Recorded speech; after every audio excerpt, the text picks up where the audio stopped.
আরও জোরদার হচ্ছে তৃতীয় বিশ্বযুদ্ধের আওয়াজ।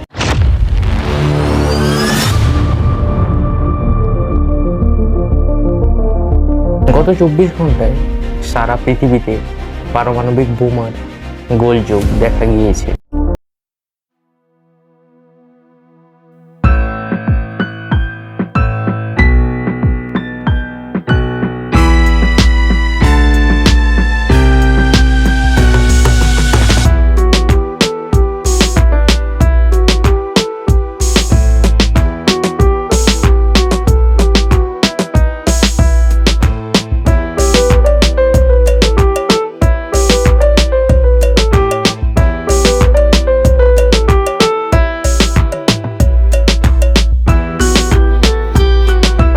কোরিয়া, ইরান, পোল্যান্ড, রাশিয়া, এমনকি আমেরিকাতেও পারমাণবিক বোমা নিয়ে আলোচনা হয়েছে বারবার।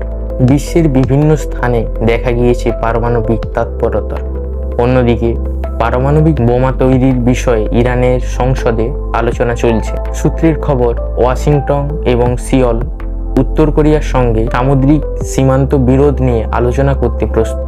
উত্তর কোরিয়া গত কয়েক মাস ধরে আমেরিকা ও দক্ষিণ কোরিয়ার মধ্যে ক্রমবর্ধমান ঘনিষ্ঠতার হুমকি দিয়ে আসছে।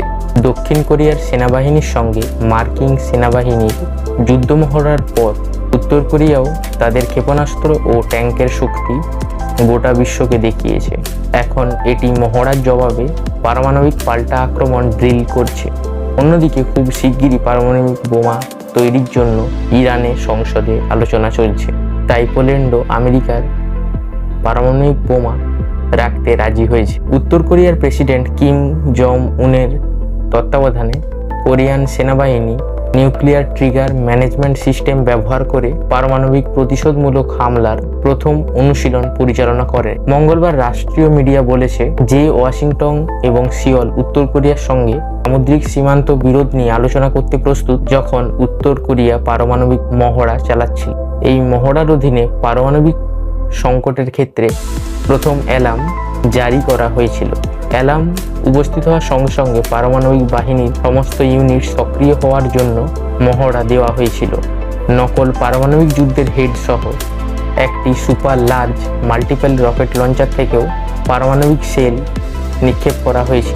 উত্তর কোরিয়ার পারমাণবিক মহড়ার সবচেয়ে বড় বিশেষত্ব হলো প্রথমবারের মতো এতে শুরু থেকে শেষ পর্যন্ত সব প্রক্রিয়া বাস্তব যুদ্ধের মধ্যে অন্তর্ভুক্ত করা হয়েছে। মধ্যপ্রাচ্যে এখনো উত্তেজনা চরমে। 14 এপ্রিল ইসরায়েল ইরানের উপর হামলার পর থেকে মধ্যপ্রাচ্যের দীর্ঘ যুদ্ধ জড়িয়ে পড়ার আশঙ্কা রয়েছে। ইরানের একজন এমপি হুমকি দিয়েছেন, সুপ্রিম লিডার আদেশ দিলে তিনি 1 সপ্তাহের মধ্যে ইরানের জন্য পরমাণু বোমা তৈরি করবেন। আমেরিকা এবং ইসরায়েল অভিযোগ করে আসছে যে ইরান বহু বছর ধরে পারমাণবিক বোমার প্রস্তুতি নিচ্ছে, যদিও ইরান এসব অভিযোগ অস্বীকার করে আসছে। কিন্তু এই হুমকির পর মনে হচ্ছে ইরান পরমাণু সমৃদ্ধ দেশ হওয়ার জন্য পূর্ণ প্রস্তুতি নিয়েছে।